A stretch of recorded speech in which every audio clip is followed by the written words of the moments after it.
So today we're going to take a look at what happens if your trim starts separating from your car. Now this is a 2001 Nissan Pathfinder. It's got a little over 200,000 miles on it, and this is still the original paint and the original trim. But as you can see, it's starting to separate from the car. So the first thing you want to do is determine how far back you need to go. What you want to do is you want to pull it out very gently, not very hard, because you can completely peel this off of here if you're not careful. And some people prefer to do that. They prefer to peel it all off and put it on fresh. I think for most people you have a little bit of an alignment issue if you try pulling it completely off. So I prefer to just go ahead and patch if you can. Now, if you've got a long run that goes back halfway to the door, you're just going to have to take it all off. The principles we're talking about here is going to be the same. So you'll notice that it stops pulling about here. So here's where the glue is still holding on to the trim piece. So what I do at this point is I want to mark that so that I have a good idea of where I need to stop, so I make sure I don't pull it back too far. And I use a little bit of masking tape or paint tape to mark that, and that also gives it a little more strength to keep me from accidentally peeling that further back while I'm trying to clean it. So now I know how far back I've got to go, and I don't have to continually check that. For cleaning, I like to use a high-grade isopropyl alcohol. The stuff I buy is 99.95%.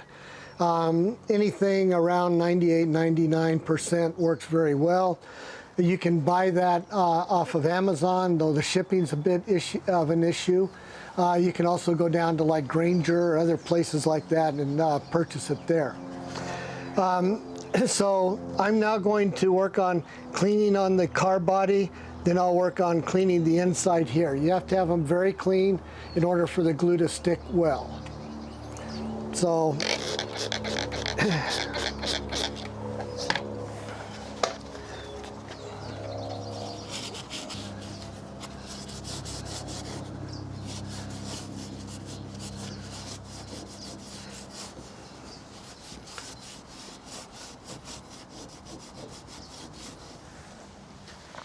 now you'll notice I'm not rubbing real hard. I'm just getting it down to the paint. You'll also notice that there's still a ridge here of where some of the old glue was from when the factory first put this on. I'm not going to try and take that off. It's not necessary, because we're going to be putting all the glue down here on the paint side, and when you put it up there, that little line of where the old glue is just blends in nicely and makes it look like it's still a factory trim piece that was put on at the factory. Now, as you get into the back, you got to be a little more careful, because again, you don't want to keep separating it and make it worse. So you just kind of have to get in there and just kind of work it and make sure you're not doing it hard enough to where it separates it from the car and makes it even a little bit worse. So that's about all it takes to get the inside of the car. You notice I keep putting my thumb here to make sure I'm not peeling it back any further. So once we get that done, then it's time to do the inside. Again, same principle. Just make sure you get it real good on the where the center part is, so that you can have a chance to get the glue to stick on the between the two pieces.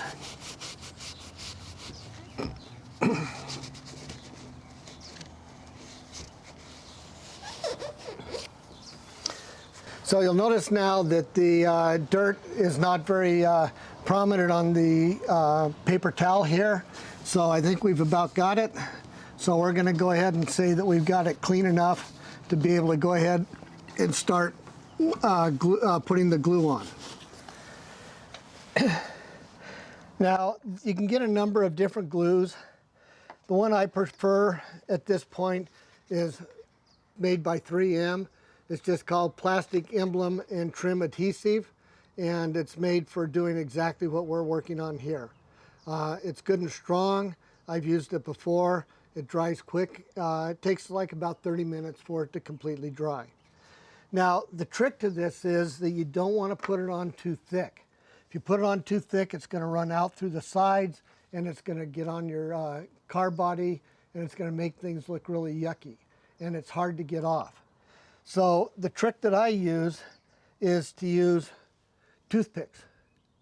And that way you can control where you're putting it. You can make sure you get it a fine little line on there. So in the big opening here, we'll go ahead and put it directly on the car body. And then as we get further in, we'll make sure we're using only the toothpick. So you only have to put this on one surface. The easier surface to put it on is on the car itself. So you want to just start getting a little bit and put a little run down the car until it starts separating a little bit. Then go ahead and pull that off and take your toothpick and kind of spread it out. You want to have a nice even line of glue. So you want to just kind of work it in. You don't want to have it lumpy. You just want a nice thin, even roll of glue on there. Again, you don't have to be over the entire surface. Just have to be, so have a good section down the middle. Again, as you get further into the interior, where you don't want to spread that too much, again, I like using a toothpick. You can get a nice dollop on the end of the toothpick, come in and just work that in as you go into the interior. Okay. Now, after you get that on, again, I'd recommend you put just a little touch more along the front area, especially the very tip. Again, you don't want to get it too thick, but just get a little bit more there towards the tip because that's the part that's going to separate first if it separates at all. Again, this stuff can be a little bit stringy. If you get it on anything, be sure you wipe it off really quickly.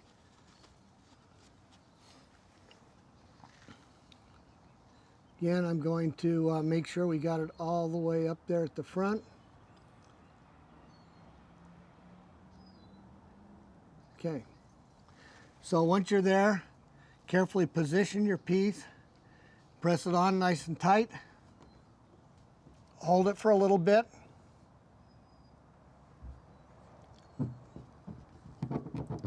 Make sure you get some good pressure on it. And then it takes about 30 minutes for it to completely seal. So you want to put a couple of pieces of tape on there to hold it in place while it finishes drying.